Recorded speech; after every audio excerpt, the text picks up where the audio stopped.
नवीन मानवता और नए भारतवर्ष की कल्पना करने वाले राजा राम मोहन राय ने आधुनिकता की राह दिखाई। राजा राम मोहन राय की प्रतिभा बहुमुखी थी। वे सार्वभौमता के संदेश वाहक, स्वतंत्रता के सभी पक्षों के व्यग्र तथा उत्साही समर्थक और प्रेस की स्वतंत्रता तथा रैयत के अधिकारों के लिए राजनीतिक आंदोलन करता थे। भारतीय चिंतन में आधुनिक प्रवृत्ति और प्रभाव को गुणात्मक स्तर प्रदान करने वाले राजा राम मोहन राय आधुनिकता के प्रवर्तकों में प्रथम थे। उन्हें आधुनिक भारतीय चिंतन का अग्रदूत कहा जाता है। उनको भारतीय इतिहास में आधुनिक युग का अग्रदूत कहना इसी तथ्य से सार्थक है कि उनके बाद कोई 150 वर्षों के समय में जितने महान प्रयास किए गए, उसका पूर्वाभास उनके विचारों और कार्यों में विद्यमान था। राजा राम मोहन राय का जन्म 22 मई सन 1772 को बंगाल के हुगली जिले के राधानगर गांव में हुआ था। उनके पिता का नाम रमाकांत राय और माता का नाम तारिणी देवी था। उनका परिवार वैष्णव भक्त था।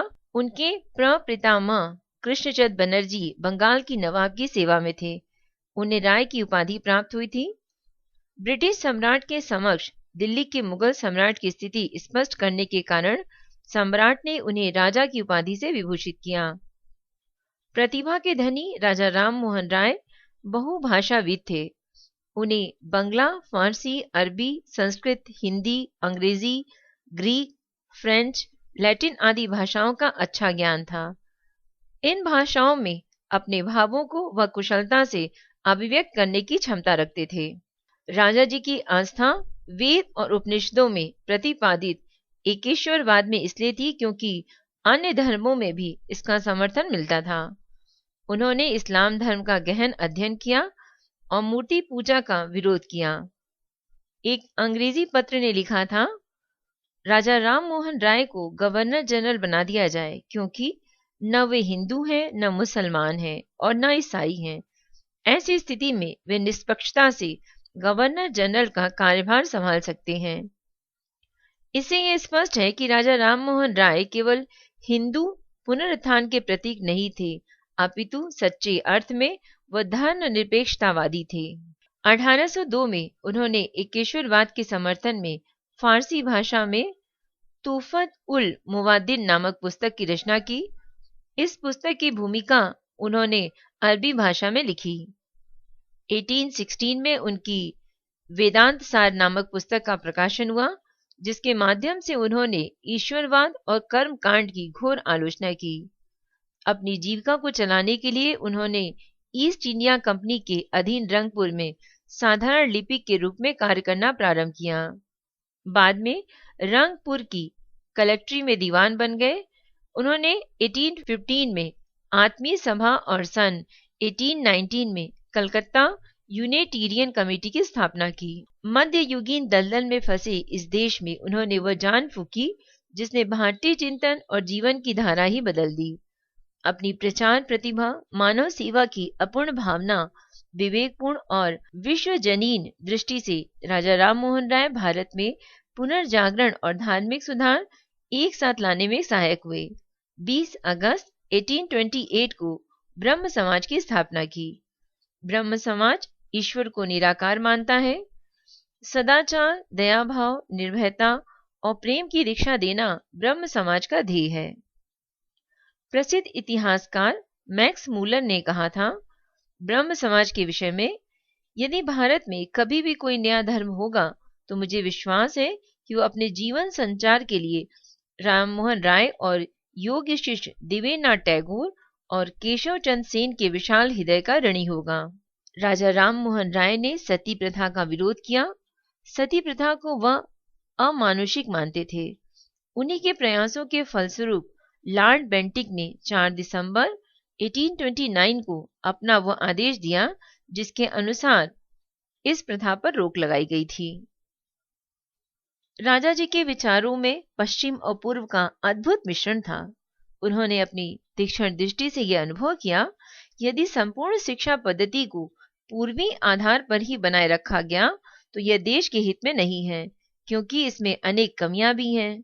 संक्षेप में कह सकते हैं कि वह पूर्वी शिक्षा के प्रशंसक तो थे, पश्चात शिक्षा के प्रति आसक्त भी थे।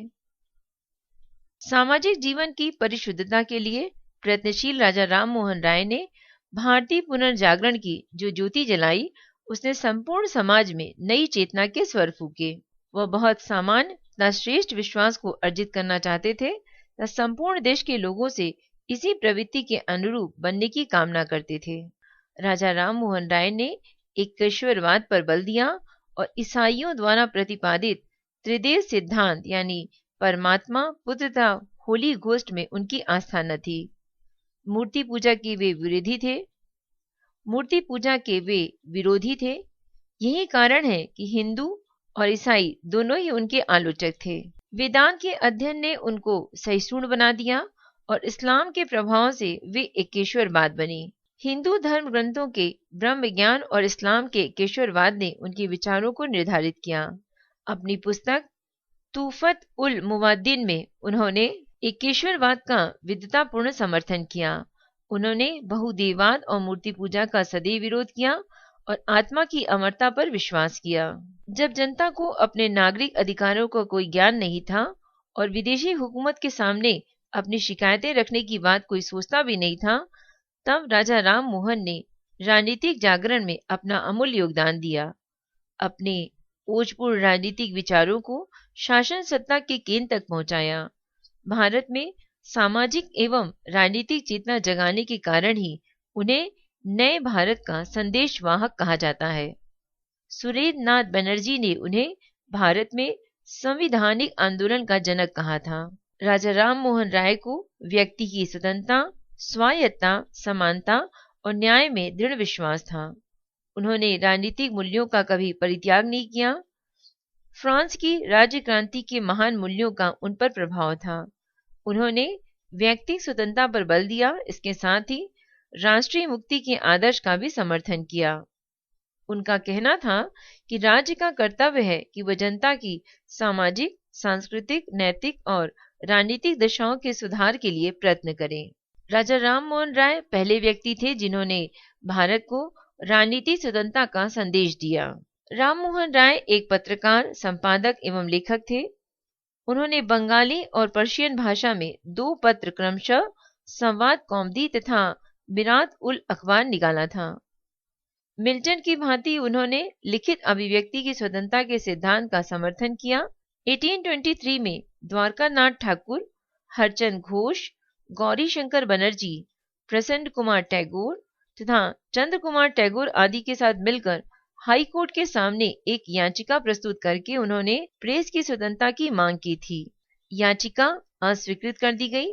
राजा राम मोहन राय ने इस निर्णय के विरुद्ध मंत्रिपरिषद में अपील की। इस अपील में उन्होंने कहा था, सम्राट को यह ज्ञात है कि एक स्वतंत्र समाचार पत्र ने विश्व के किसी कोने में अभी तक क्रांति पैदा नहीं की, क्योंकि स्थानीय पदाधिकारियों के विरुद्ध जो असंतोष है वह समाचार पत्रों के माध्यम से सरकार को विदित हो जाता है। इसके कारण दूर कर दिए जाते हैं और जहां समाचार पत्र स्वतंत्र नहीं है वहां जनता का असंतोष विदित नहीं हो पाता।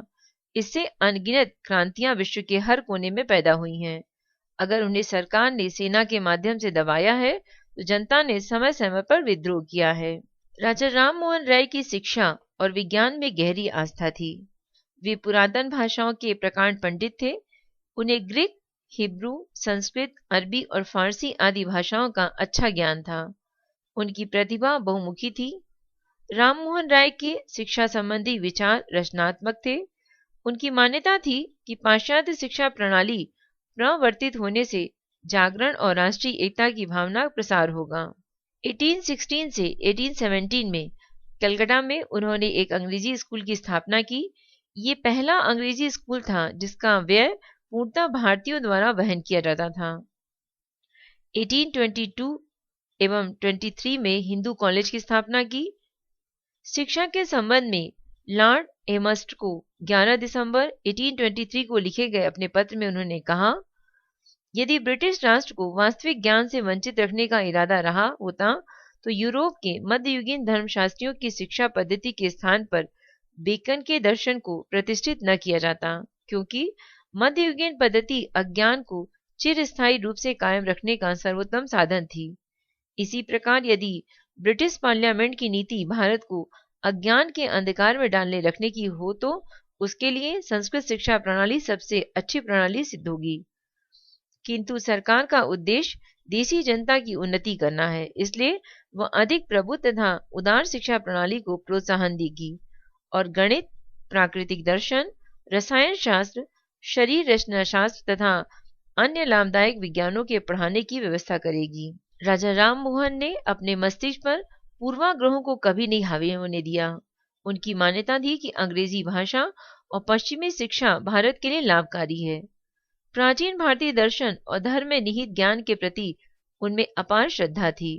उन्होंने वेदों और उपनिषदों का अंग्रेजी और बंगाली भाषा में अनुवाद किया। उन्होंने इस आपत्ति का खंडन किया, ईसाई विद्यालय में बाइबिल पढ़ाए जाने से जाति भ्रष्ट होने का डर है। इस संदर्भ में अपने विचार प्रकट करते हुए उन्होंने कहा, किसी भी धर्म का ग्रंथ पढ़ने से जाति भ्रष्ट होने का प्रश्न नहीं उठता। सभी धर्मों के विषय में जानना अच्छा है। मैंने खुद बहुत बार बाइबिल पढ़ी, कुरान शरीफ पढ़ी, परंतु मैं तो न ईसाई बना और न मुसलमान। बहुतेरे यूरोपीय गीता एवं रामायण आदि ग्रंथों का अध्ययन करते हैं, लेकिन वे लोग हिंदू नहीं हो गए। राजा राम मोहन राय एक महान समाज सुधारक थे। उनकी मान्यता थी कि राजनीतिक विकास का तब तक कोई मूल्य नहीं होगा जब तक कि समाज का सुधार और विकास नहीं होगा। राजनीतिक स्वाधीनता का तब तक कोई अर्थ नहीं जब तक कि समाज में धार्मिक अंधविश्वास और पाखंड का बोलबाला होगा। राम मोहन राय द्वारा किए गए सुधारों को इस प्रकार रखा जा सकता है। फर्स्ट, राजा राम मोहन राय मूर्ति पूजा के विरोधी थे। उनका विश्वास था कि इसने असंख्य विभाजन और उपविभाजन उत्पन्न करके हिंदू समाज की जड़ों पर कुठाराघात किया। ईश्वर एक है, वह आदि और अनंत है। हिंदू धर्म में व्याप्त सामाजिक कुरीतियां सामाजिक दुर्बलता का परिणाम है। उनकी मान्यता थी कि अगर समाज में पुनः आत्मविश्वास प्रतिष्ठित कर दिया जाए, धर्म स्वयं ही गतिशील हो जाएगा। राम मोहन राय का कहना था, उपनिषद अद्वैतवाद की शिक्षा देते हैं जिसमें मूर्ति पूजा का कोई स्थान नहीं है। सेकंड, राम मोहन राय ने सती प्रथा का विरोध किया। उन्होंने बताया कि सहमरण का सिद्धांत शास्त्र सम्मत नहीं, अपितु शास्त्र विकृत कुसंस्कार है। मुख्यतः उन्हीं के प्रयासों के फलस्वरूप 1829 में लॉर्ड विलियम बेंटिक ने एक आज्ञा जारी करके सती प्रथा को निषिद्ध घोषित कर दिया। बंगाल हरकारा नामक समाचार पत्र में श्रीमती फ्रांसिस के मार्टिन ने लिखा था, महान हिंदू दार्शनिक राम मोहन राय की विशेष सहायता के बिना शायद कभी भी अंग्रेज सरकार के लिए कानूनन सती प्रथा रद्द करना संभव न होता, परंतु उनकी यह देन किसी के द्वारा स्वीकृत नहीं की गई है। थर्ड, राम मोहन राय परंपरावादिता के खिलाफ थे। परंपरा के माध्यम से बहुत से अविवेकपूर्ण कार्यों को श्रद्धा का विषय बना दिया जाता है। उनका कहना था, यदि हम सामान्य ऐतिहासिक विश्लेषण करें तो पता चलता है कि वे अविवेकपूर्ण कार्य हाल ही के उपज हैं। फोर्थ, राजा राम मोहन राय ने नारी अधिकार और नारी शिक्षा पर बल दिया। उन्होंने हिंदू नारियों पर होने वाले अत्याचार के विरुद्ध आवाज उठाई। राम मोहन राय ने कहा था, कट्टर हिंदुओं को चाहिए कि वे शैव विवाहों को भी मान्यता दें जो वैदिक विवाहों को प्राप्त हैं। अगर उनकी सलाह मानी जाती तो विधवा विवाह, अंतर्जातीय विवाह, यौवनारंभ के उपरांत विवाह आदि सभी हिंदू समाज में मान्य होते। राजा राम मोहन राय ने किसी आर्थिक सिद्धांत की रचना नहीं की, लेकिन देश की समस्याओं से उन्होंने कभी मुख नहीं मोड़ा। उन समस्याओं के प्रति वे सदैव जागरूक रहे। उन्होंने जमींदारी प्रथा के विरुद्ध आवाज उठाई, क्योंकि उनकी मान्यता थी कि जमींदार किसानों के शोषक हैं। बहुत हद तक देश को आर्थिक और सामाजिक पतन की ओर उन्मुख किया। वे किसानों को जमींदारों के शोषण से बचाना चाहते थे, लेकिन वे यह भी चाहते थे कि सरकार जमींदारों से अपनी मांगें कम कर दे। उन्होंने बताया कि इसमें संदेह नहीं है कि सरकार के द्वारा इस कदम के उठाने पर राजस्व में क्षति होगी, परंतु विलासिता की सामग्री पर कर बढ़ाकर वह उच्च वेतनमान के यूरोपीय कलेक्टरों के स्थान पर निम्न वेतनमान के भारतीय कलेक्टरों की नियुक्ति करके इस क्षति की पूर्ति की जा सकती है। 1822 में राजा राम मोहन ने modern encroachment on the ancient rights of females according to the Hindu law नामक एक पुस्तक की रचना की। इसमें उन्होंने उस हिंदू कानून की कठोर आलोचना की जिसके अंतर्गत यह व्यवस्था थी कि पिता की संपत्ति पर केवल पुत्र का अधिकार होता है। संभवतः वह ऐसे पहले भारतीय थे जिन्होंने पिता की संपत्ति में पुत्री के अधिकार की बात कही। राममोहन ने स्वतंत्र व्यापार की वकालत की। एक अन्य विचार प्रकट करते हुए उन्होंने कहा कि तैनात फौज की संख्या कम कर दी जाए, इसके स्थान पर कुछ भारतीयों को प्रशिक्षित करके रखा जाए, इससे व्यय में कमी आएगी। 15 नवंबर 1830 को राजा राम मोहन राय समुद्री मार्ग से इंग्लैंड के लिए रवाना हुए। अप्रैल 1832 में वे इंग्लैंड पहुंचे, जहां अंग्रेजों ने उन्हें पर्याप्त स्नेह और सम्मान प्रदान किया। यही उनकी मैत्री विख्यात अंग्रेज दार्शनिक जर्मी बेंथम से हुई। राममोहन राय इंग्लैंड से फ्रांस गए, जहां वे बीमार पड़ गए। वे पुनः इंग्लैंड लौट आए और 27 सितंबर 1833 को ब्रिस्टल में उन्होंने इस नश्वर संसार का हमेशा के लिए त्याग कर दिया। राजा राम मोहन राय ने देश की समस्याओं के प्रति सदैव जागरूक रहे और इन समस्याओं को सत्ता के केंद्र तक पहुंचाया। उन्होंने एक ऐसे मार्ग का निर्माण किया जिस पर चलकर भावी धर्म और समाज सुधारक राजनीतिक चिंतन राममोहन राय के विचार क्षितिज को फैलाते रहेंगे। यद्यपि उन्हें अपने प्रत्येक कार्यों में सफलता नहीं मिली, लेकिन इससे उनके कार्यों पर कोई प्रभाव नहीं पड़ा। वे प्रतिभाशाली और दूरदर्शी थे। ये कहना अतिशयोक्ति नहीं है कि वे भारतीय राष्ट्रीयता के पैगंबर और आधुनिक भारत के जनक थे। श्रीमती इंदिरा गांधी के शब्द उल्लेखनीय हैं, मौलिक और मानवीय चिंतन करने की आदत हम डालें ताकि बुद्धि और करुणा का समन्वय हो सके, जिसके राममोहन राय जीवंत उदाहरण थे। राजा राममोहन राय से जुड़ी हुई ये जानकारी आपको कैसी लगी? आप अपनी राय हमें मेल कर सकते हैं। मेल आईडी है voiceforblind यानी वॉइस फॉर ब्लाइंड @gmail.com। धन्यवाद।